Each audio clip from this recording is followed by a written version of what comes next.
Okay, good morning, everybody. We're here another Sunday with our entire group of fine young men.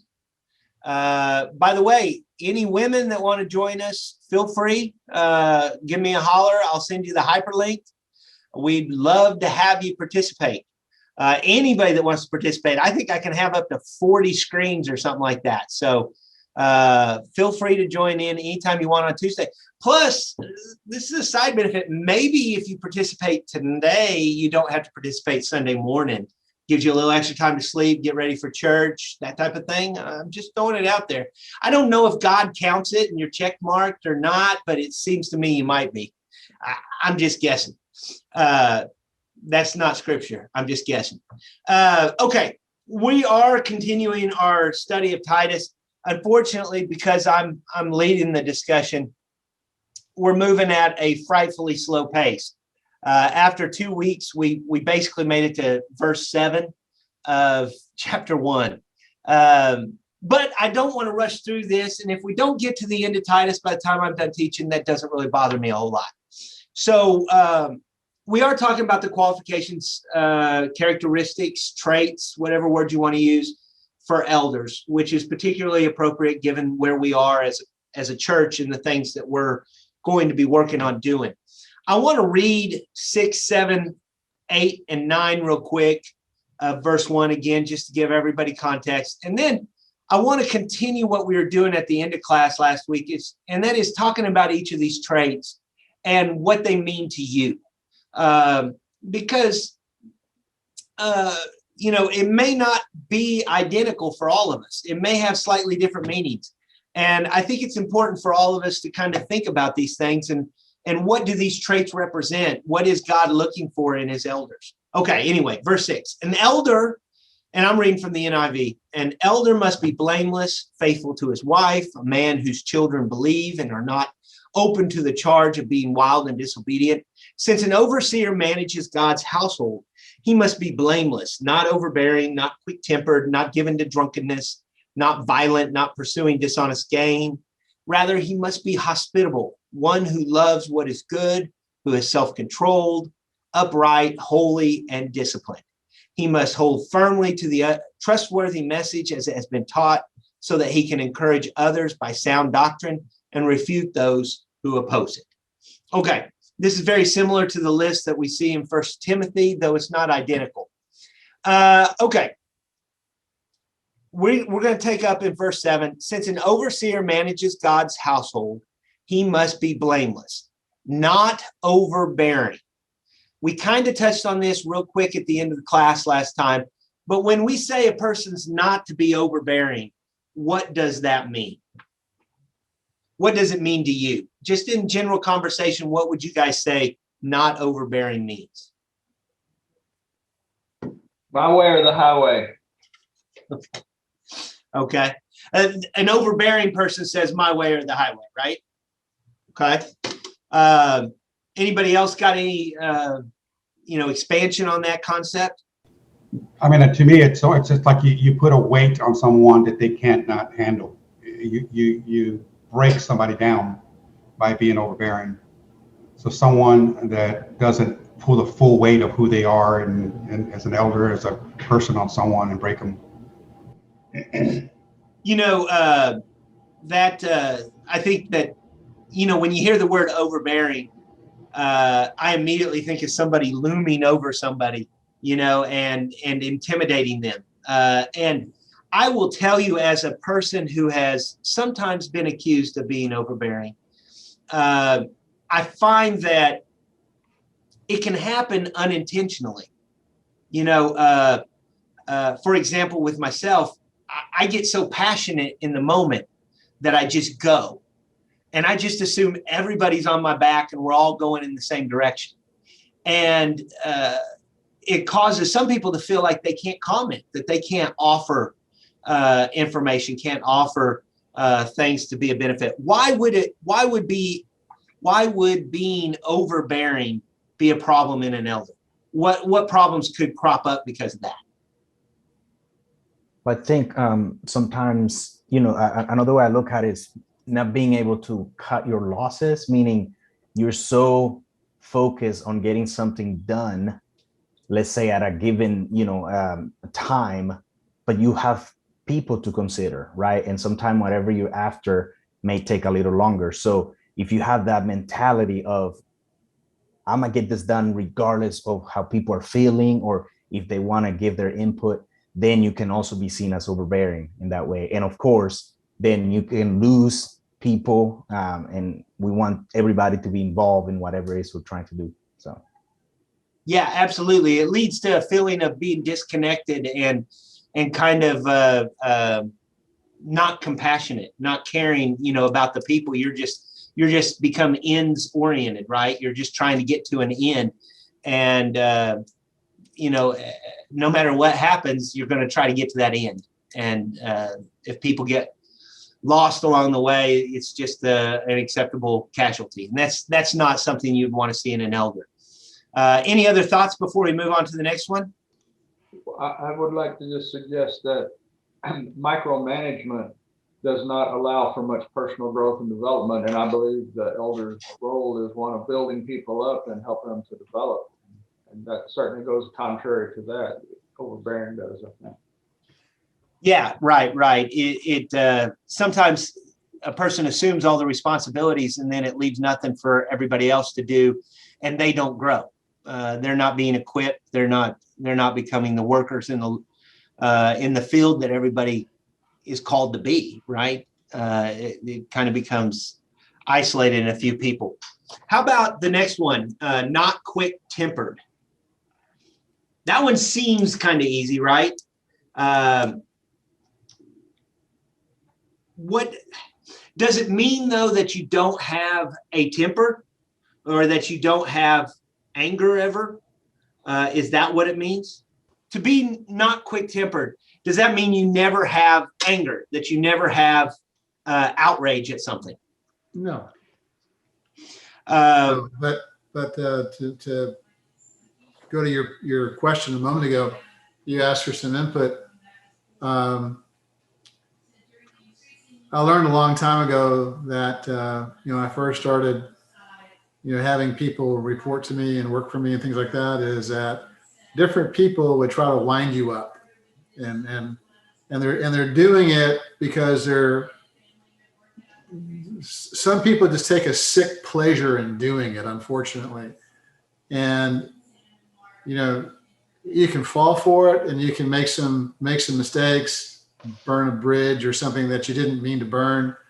And I remember one time a guy got me all wound up, and I acted rashly, and I happened to look out of the corner of my eye, and he was doing that. And I realized, don't fall for that. I was a lot younger, and that was a life lesson.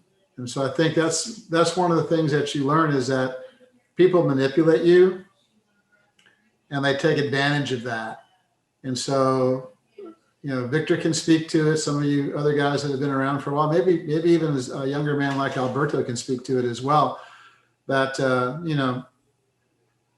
some people, take it upon themselves to rile people up. And so when I read that, it's like, don't fall for that. If you see guys that jump right in and go with it, that's kind of a maturity question, and they haven't really learned the life lessons around that one. And they're not really walking with the Spirit. They're not loving others as they love themselves. And so that's kind of a telltale sign.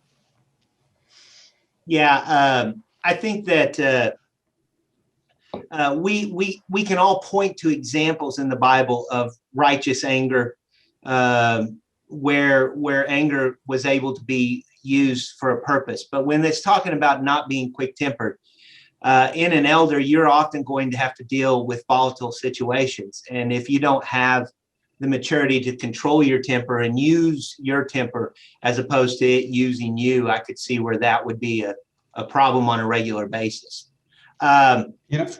So I don't know why I haven't really done my research in this, but that when it talks about not quick-tempered, we literally interpret that to say literally what that word says, quick-tempered, like you fly off the handle.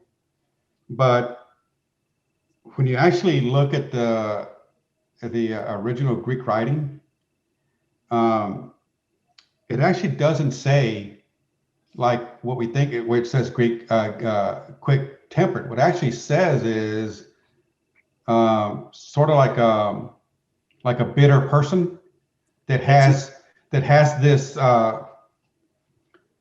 how do you describe it? Like this built up bitterness of him, and he's more settled in his anger. He's like a bitter old man kind of approach.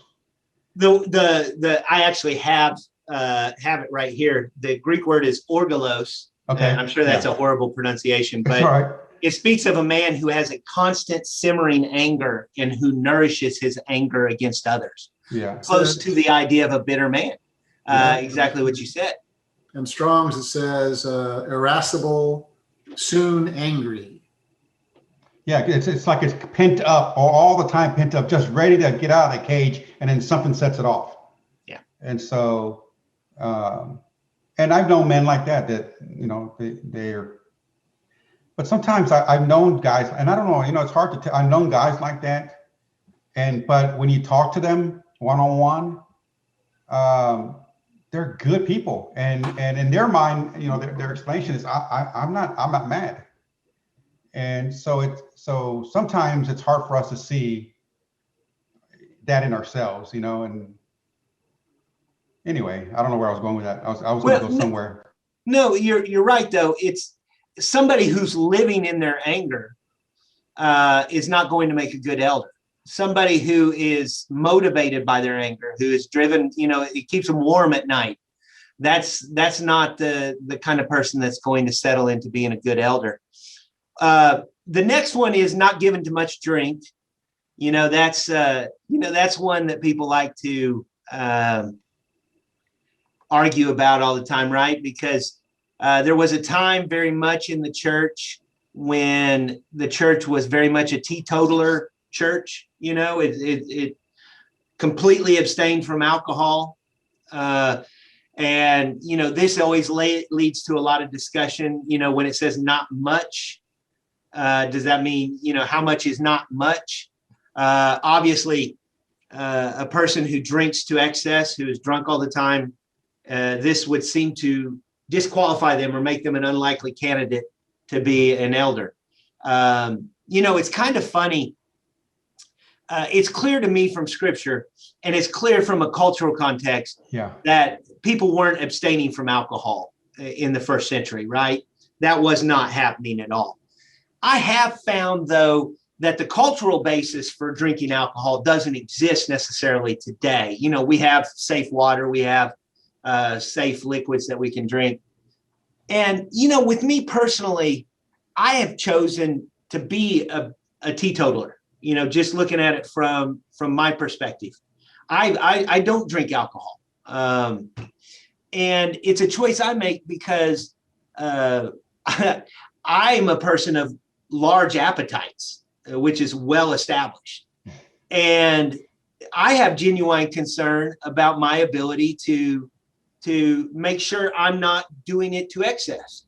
So the choice I make in my life is not to do it at all. But that is not what this scripture calls them to be necessarily. Thoughts on that? I think how much is too much? I think that's also culturally.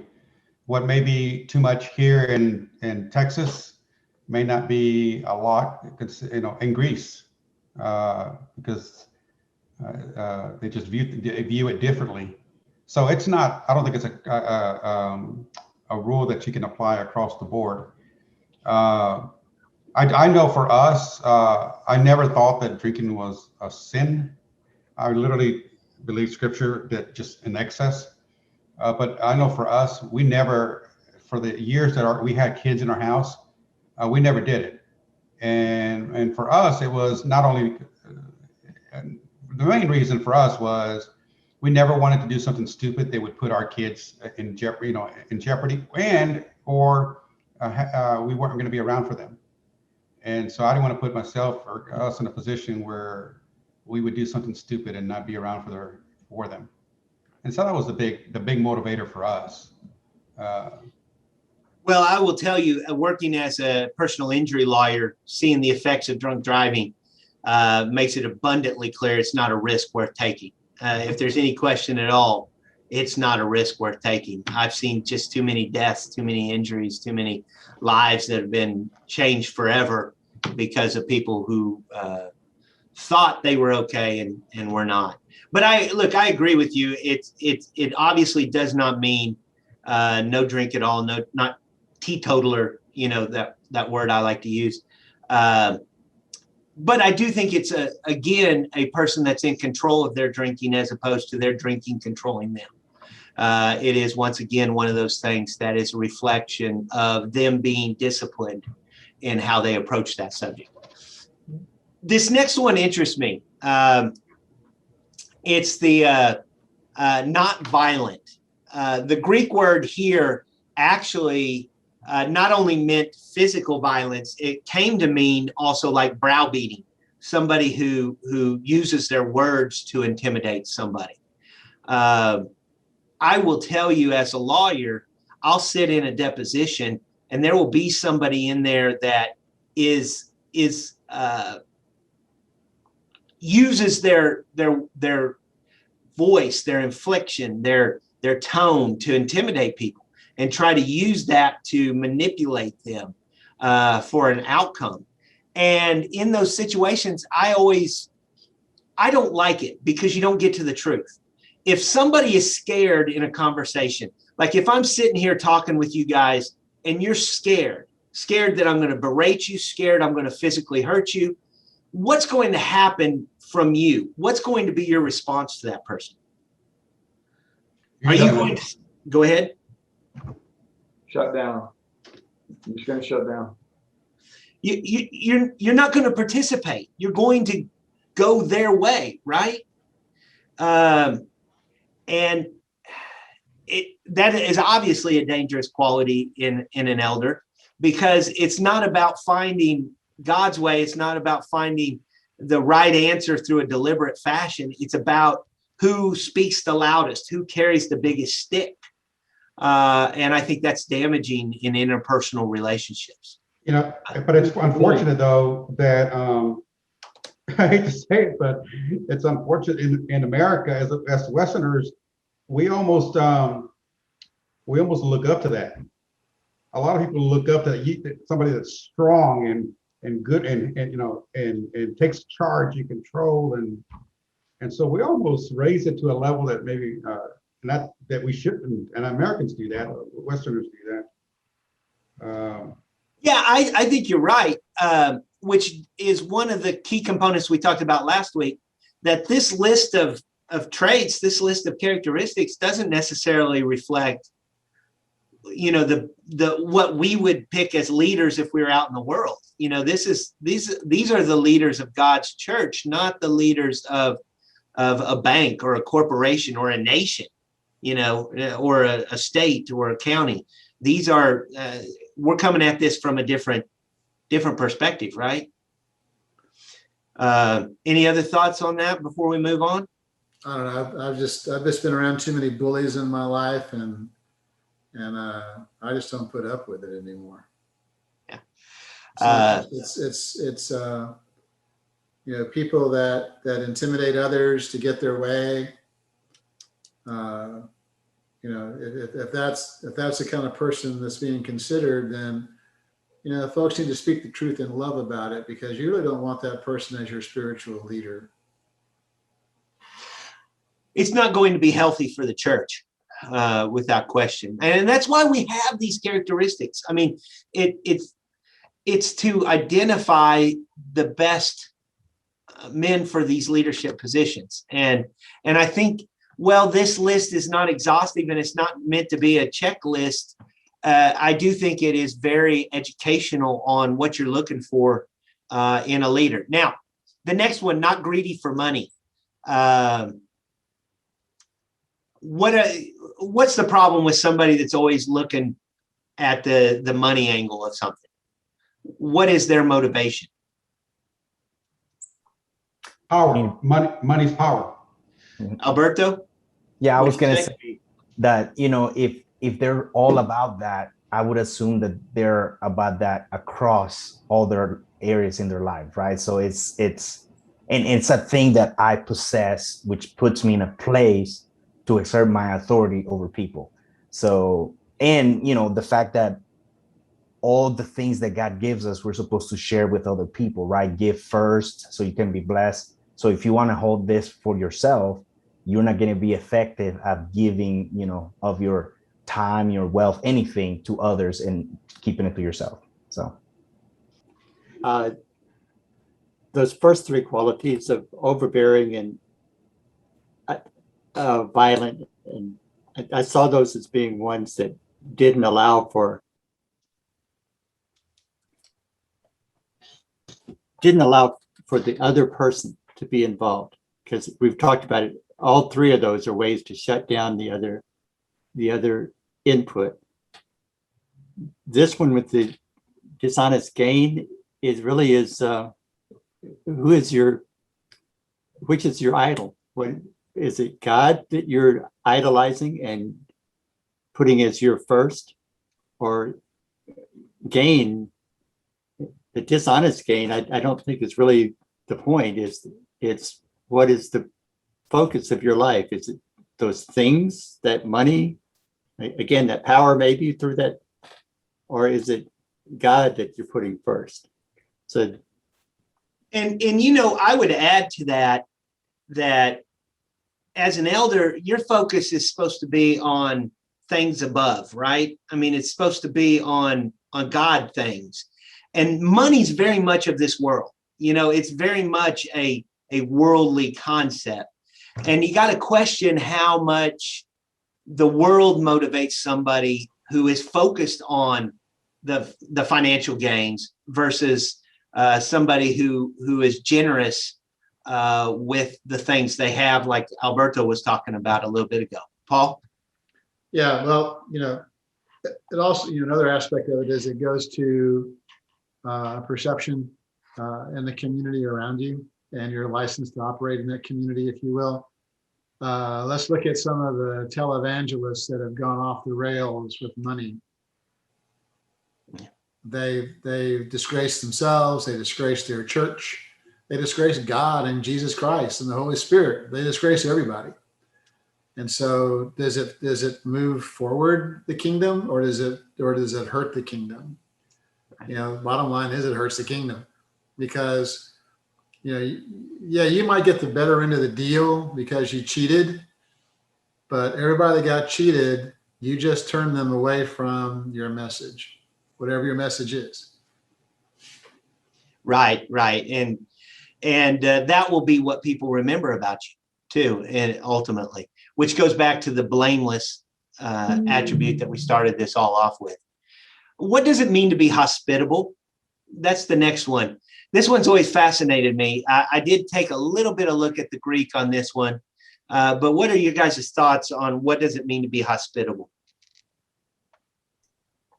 I always took it as opening your house to other people, right? But I think it goes beyond that, right? You could be at church and be so in your own thoughts that there's somebody new right in front of you and you don't even see that person, and open yourself up to welcoming them, find out how they're doing, right? We always take it to our home, like, oh, hospitable, let's have a small group at my house. But it could be just your demeanor, whether you're at church, wherever you are, right? Are you a person that somebody can look at and be like, you know what, I can go talk to this person and they're gonna at least listen to what I have to say, right? Yeah, I think if you consider the concept of hospitality, it goes well beyond entertainment at your house, even welcoming. It's being of service, a service of others. It's the giving of your professional skills or personality or whatever it is for the benefit of others so that they can enjoy themselves or be blessed in some way. Yeah, I think it's about your openness, right? Your willingness to be open to those around you. and to have that outward focus on them, not so much always on yourself. I do think we get in a rut thinking it means opening our house, and letting people into our house. I really think it's about caring about somebody where they're at, wherever that may be, and having that outward focus on them. I really liked you guys' answers. It was better than what I'd been thinking about. I think one of the ways that the Greek word has been used is literally kind of means not to know a stranger. Everybody is welcomed into your presence, and you're open to everybody as they come to you. So the idea actually is also that you're not only hospitable towards your own and you open up your home, but that you are hospitable in the sense that to foreigners and guests, because they were actually a very closed society. And so if a visitor or a guest, foreigner, whatever you want to call it, came into their presence, they would watch them like a hawk, because no one was to be trusted if they weren't part of that community. And so he's challenged, and he's changing the mindset that hospitably you are to accept or to welcome to welcome the foreigner and the guest, because that's also an opportunity to share gospel. So. And I think that's particularly relevant in Titus when you consider the great diversity that existed within that collection of nations. I think there were something like 20 major cities at this time in that area, and they all basically stood alone, congregating by their own caste or ethnicity system. And so the diversity and disagreement was pretty prevalent there. Yeah, and it seems like it would be a person who doesn't allow their prejudices to rule them. That lots of times you have preconceived notions, and it influences how you deal with somebody who's a stranger. But somebody who's hospitable just welcomes everybody the same. Everybody starts off in a good place instead of in a negative place. And I think there's a lot of power in having that ability to do it. I can edit this out, so I'll ask this question and then see where it goes. But so this idea of being hospitable not only to your own, but it's hospitable to the alien and the guest. I wonder how that applies to our churches nowadays when we have people coming over the border, and we have churches that stand against the idea of foreigners and aliens coming into our systems. How is the church truthfully and gospel-wise supposed to respond to the guest or the foreigner or the alien that has come into our presence? Obviously Terry probably has some personal experience in regards to that, knowing his history. But I would just volunteer this in regards to that. My attitude has been all along, regardless of what your position is on immigration, regardless of what your position is on how you become a citizen of this country, how you should enter the country, it doesn't change the fact that the alien is here, the immigrant is here. And if we can help them, that is what we're called to do, right? And it's politics aside in regards to that. Once somebody is here, once somebody is in that situation, how can you have anything but compassion for them? How can you have anything but try to help and protect them in the situation that they're in? Especially it resonates with the children, right? I mean, that becomes kind of the lightning rod, but that's just my, politics aside. Once somebody's here, you can't help but be in a position to be caring and compassionate for them. Other thoughts? Again, Jason being overbearing. Sorry. We're all a bunch of mongrels. We're all a mixed breed bunch of mongrels. There ain't no pure-blooded person in this group right here, I don't think. And so, aren't we all in some ways, or weren't our generations before us? welcomed with some degree of hospitality or support or encouragement, or were we all turned around and said, go back to whatever nation our ancestors came from? So, we've seen the statistics where the American church in general is in a massive decline, and we pray what to do, and I liken the people, the different South Americans and Mexicans that are coming over the border to the analogy that we've heard before, where God, I'm on this river, send me, somebody save me. And then God sends a guy on the boat, and the guy says, no, I'm praying that God saves me. Go ahead. I don't need your help. And then somebody throws a life jacket and says, here's a life. No, I'm waiting for God to save me. So it's almost like the American church is in decline. We're praying that God helps us to figure out a way to create an opportunity for church to grow. And then all of a sudden God, whether we like it or not, these are people who may need the gospel. And it's like an exodus, and we have an opportunity as the American church to present the gospel to probably one of the largest groups of people that we've ever had. And sometimes I wonder if we are falling flat on our face, allowing politics to block or to skew our vision, and not see the opportunity to share gospel. Though, Terry can speak to this, but there are a lot of Christians down there trying to do positive things too. I mean, there may be a negative connotation with a lot of that, but I know there are a lot of people that are down there trying to do things to help those that are in detention centers and so on. Terry, go ahead. I'm sorry. Yeah, I met a father and son in the bus station one day. I speak very little Spanish. I'm learning, trying. But I was using what little Spanish I had to communicate with him, and he was praising God for getting him through all the things that he had gone through to be there. And if I'm not mistaken, he was a pastor of a church in Central America who was fleeing because of persecution. And he and his son were going to family in the States.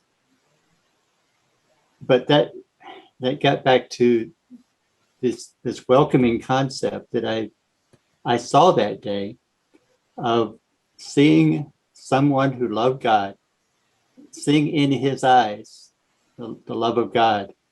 And we shared that at that moment. It was a reflection. He saw that same in me, I believe, sharing a welcoming to a stranger. And that's kind of a universal thing that we should see when we go to Walmart or when we go to the store and look in the eyes of somebody else. It doesn't matter. They're a child of God and loved by God. And that's that hospitality. In my mind, that is hospitality. And to me, that's the elder that we're looking for, that has that compassion and and passion for people that are downtrodden, and also that are not like us, has a passion for sharing the gospel with others. But at the end of the day, the political aspect of the question really is irrelevant because of what Terry just said. Every time, no matter who we see, wherever we see them, whatever context we're interacting with them in, they are a child of God, and they are somebody who needs nurturing. They're somebody who needs the gospel. They're somebody who needs a hand, and that is how we should see people first, not as whatever label we want to put on them. And I would extend that even to in our own church. It shouldn't be, a person shouldn't be, we shouldn't see people by labels of Democrat or Republican or masker or anti-masker or any of those labels. We should simply see each other as children of God who needs God, and we're all in that same position. And what we should be focused on is how we get God to as many people as possible. And I agree with you, it's an opportunity, but I don't think it's a political issue, and it shouldn't be a political issue. It's simply about doing what's right for a person who's in that position. That's my thoughts. Anybody else got anything they want to say about that? I would say real quick, I think unfortunately we're losing the battle, right? We're letting, actually, I think these are Victor's word, right? We're letting the political side of things influence what we do in the church instead of the other way around, right? Instead of us as the Church of Christ influencing what goes on out there. And yes, there's, you can look at all of it however you want to. I have my own story. As you guys know, I'm a US citizen now and all of that. But I think when you're in front of somebody going through all these things, and you actually walking life with them, everything else around that goes away. It doesn't matter. Like you said, Verno, it doesn't matter. You just focus on this person and figure out how you can bring them to Jesus. Because I think the devil wants us to get caught up on the outside shell of all of this, right? That way you don't reach deeper into the actual person, and then you treat them as just another number that, hey, you're not following the rules, which is interesting because if you think about it, it's like we're being Pharisees and, teachers of the law from the back in the day, focus on laws, right? What separates one from the other, when in reality, it's like, no, come in, I see you. I want you to know about Jesus and be part of his kingdom. So. And you said it wonderfully. And we're going to talk about legalism at some point. I promise you. We keep bringing it up, but we never quite get there. I'm going to move on to the next one. One who loves what is good. Thoughts on that? That one's is interpreted a couple different ways depending on which version you're reading. But what do you guys think it means to be one who loves what is good?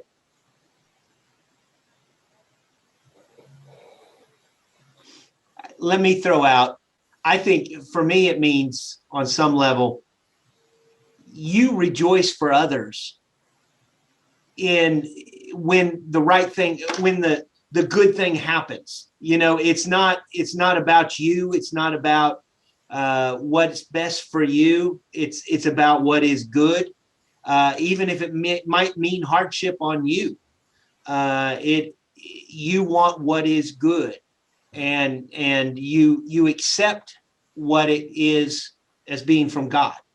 And I think it's a challenge to do that sometimes because we're all looking out for ourselves. But I think that's what it means to me. Thoughts? I wanted to point out that all of this, we get real into this word, try to really micromanage or focus on that. But this all started by being a steward of God. And a steward of God deals with the giving and caring and nurturing and developing. But, a steward of the land, you do all that to it, but you also plow it up and kill the bad stuff. You also get rid of the negative. So it's a balancing act between it. And I think the overarching deal here is as a steward of God, you're constantly trying to do the right thing, but that doesn't mean to allow everything. Oh yeah, no, absolutely. Absolutely. As old school Church of Christ, I'm 100% behind that idea. I wonder if so when he says, he who loves what is good, I wonder if he's continuing the sentence. I mean, he is continuing the sentence when he says, love what that is good.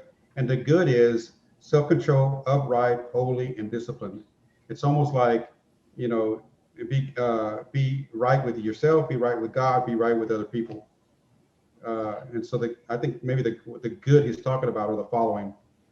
Well, and let me say, this all started with the word blameless up there in verse 6. I think these are all subcategories under blameless, and they're all falling under that umbrella of blameless, and blameless being something, where it almost literally means nothing to grab onto.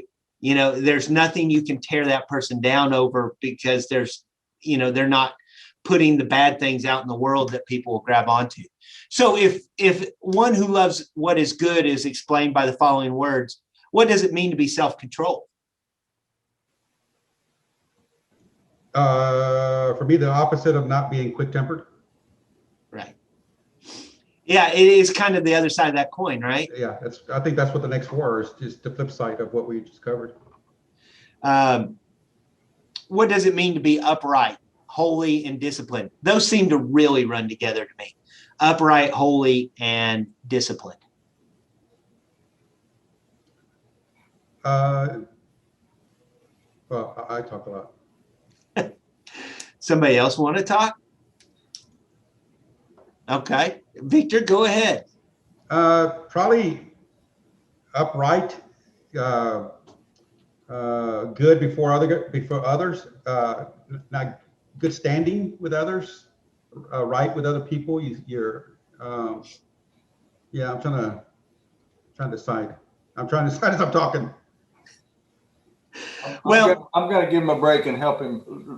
When we started all this before, it had a couple of positive statements, and then if you'll notice, there were 3 or 4 nots. Now we're in the yes, yeses. So it's a kind of the opposite end. I think it's a balancing effort to explain stayaways and then to seeks. Unfortunately, I have the power of editing my mumbling and stumbling.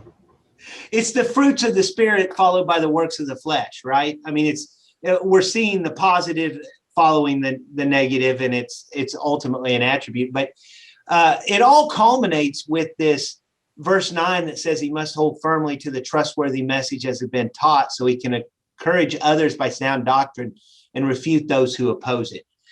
This kind of gets to what you're talking about, Johnny. It's not always going to be hugs and kisses. Sometimes there's discipline involved too in being an elder. There are components that are where you have to stand up to what is wrong. And I'll be honest with you, I think that is the greatest challenge elders face. I think it's easy to encourage that which is good. I think it's hard to stand up to that which is,